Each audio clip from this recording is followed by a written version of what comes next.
அஸ்ஸலாமலைக்கும் friends, எல்லோரும் எப்படி இருக்கீங்க? இன்றைக்கி மாங்காய் ஊறுகாய் ரெசிபி தான் பார்க்க போகிறோம். நல்லா டேஸ்ட்டாக இருக்கும். இன்ஸ்டன்ட் மாங்காய் ஊறுகாய் எப்படி செய்யலான்னு சொல்லி இது பார்க்கலாம். நம்ம வெயிலில் காய வைக்க தேவையில்லை. இது இன்ஸ்டண்ட்டாக செஞ்சு சாப்பிட்லாம். இந்த ரெசிபி உங்களுக்கு பிடிச்சதுன்னா என் வீடியோ லைக் பண்ணுங்கள், ஷேர் பண்ணுங்கள், கமெண்ட் பண்ணுங்கள். என் சேனல் சப்ஸ்கிரைப் பண்ணாதவங்களாம் சப்ஸ்கிரைப் பண்ணிக்கோங்க. வாங்க வீடியோக்குள்ளே போகலாம். இப்போ நான் 1 kg வரைக்கும் நான் செய்ய போகிறேன். நான் 1 kg மாங்காய் எடுத்திருக்கேன். இப்போ இது எல்லாமே நம்ம கட் பண்ணிக்கலாம். ஃபஸ்ட்டு இந்த மாங்காயெல்லாம் எல்லாமே நம்ம சின்ன சின்ன பீஸாக கட் பண்ணி வச்சுக்கலாம். நம்ம எப்போவுமே வெயிலில் காய வைப்போம் அந்த மாதிரியெல்லாம் இல்லாமல் இது இன்ஸ்டண்ட்டாக செஞ்சு நீங்கள் சாப்பிட்லாம். இது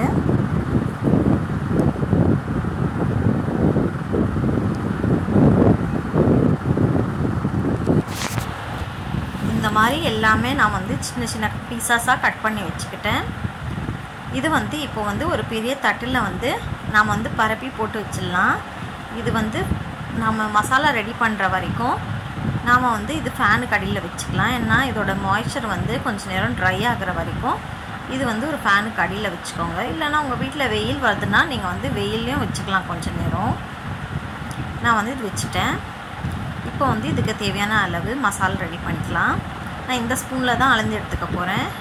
நான் 1 kgக்கான மெஷர்மெண்ட் சொல்கிறேன். நீங்கள் எத்தனை கேஜி செய்கிறீங்களோ அதுக்கேற்ற மாதிரி நீங்கள் இது கூடியும் குறைச்சிக்கலாம். நீங்கள் நான் 2 ஸ்பூன் முழு தனியா எடுத்திருக்கேன்.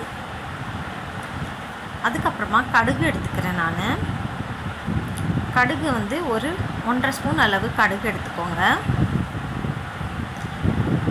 1.5 ஸ்பூன் அளவு கடுகு எடுத்துக்கிட்டேன். இப்போ 1.5 ஸ்பூன் அளவு சீரகம் எடுத்துக்கோங்க.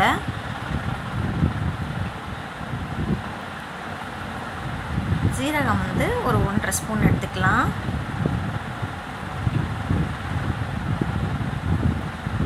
அதுக்கப்புறமா கலோஞ்சி சொல்லுவோம் இல்லையா, அந்த கலோஞ்சி அது ஒரு 1/2 ஸ்பூன் ஆட் பண்ணிக்கிறேன். அதுக்கப்புறமா வெந்தயம் ஒரு 1/4 ஸ்பூன். வெந்தயம் ஜாஸ்தியாக ஆட் பண்ணிக்காதீங்க. கலோஞ்சி வெந்தயம் எல்லாம் கொஞ்சம் கம்மியாக தான் ஆட் பண்ணணும். ஏன்னா அது வறுத்து ஆட் பண்ணுறதுனால கசப்பாக ஆகிடும். இப்போ ஒரு பேன் எடுத்துக்கிறேன். இதில் இந்த எல்லாமே நான் ட்ரை ரோஸ்ட் பண்ணிக்க போகிறேன். இது எல்லாமே ஆட் பண்ணிட்டு நல்லா ட்ரை ரோஸ்ட் பண்ணிக்கோங்க. நல்லா வாசனை வர வரைக்கும் நல்லா ரோஸ்ட் பண்ணிவிட்டு நாம் கிரைண்ட் பண்ணி வச்சுக்கலாம். இப்போ இந்த மாங்காயெல்லாம் நான் பவுலில் மறுபடியும் ஆட் பண்ணிக்கிட்டேன். இப்போ இது கூட நான் ஒரு 20-30 பூண்டு நல்லா க்ரஷ் பண்ணி ஆட் பண்ணிக்கிறேன்.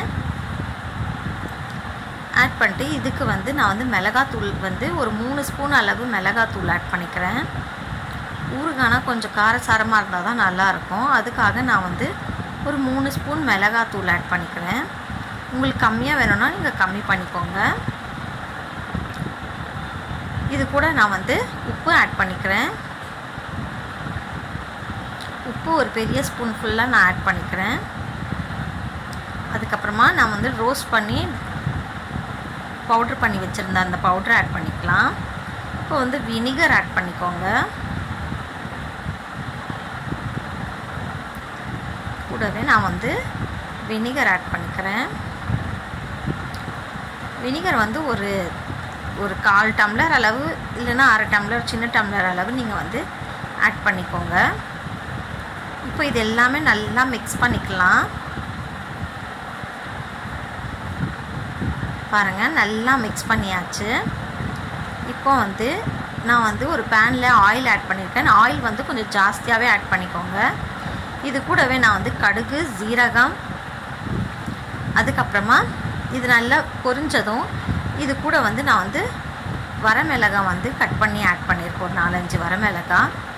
பெருங்காயத்தூள் ஆட் பண்ணிக்கலாம்.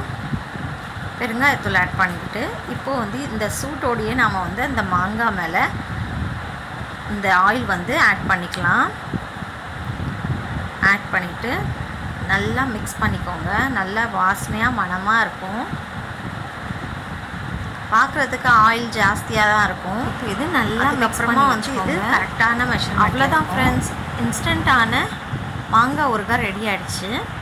இது வந்து நீங்கள் உடனே சாப்பிட்றத விட ஒரு 2-3 நாள் வந்து நீங்கள் வச்சு சாப்பிட்டீங்கன்னா இன்னும் அருமையாக இருக்கும்.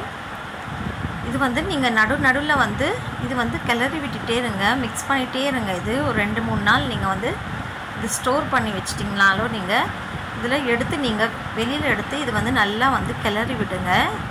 அப்போ தான் இந்த மாங்காயெல்லாம் வந்து நல்லா வந்து சாஃப்டாக ஆகும். அது வரைக்கும் நீங்கள் வந்து நல்லா இது வந்து மிக்ஸ் பண்ணி நடுவில் விட்டுருங்க. அவ்வளோதான் ஃப்ரெண்ட்ஸ். இந்த ரெசிபி உங்களுக்கு பிடிச்சிருந்துன்னா என் வீடியோ லைக் பண்ணுங்கள், ஷேர் பண்ணுங்கள், கமெண்ட் பண்ணுங்கள். என் சேனல் சப்ஸ்கிரைப் பண்ணாதவங்களாம் சப்ஸ்கிரைப் பண்ணிக்கோங்க. இந்த ரெசிபி எப்படி வந்ததுன்னு சொல்லி ஒரு வாட்டி நீங்கள் ட்ரை பண்ணி பார்த்துட்டு எனக்கு கமெண்ட்டில் சொல்லுங்கள். தேங்க்யூ.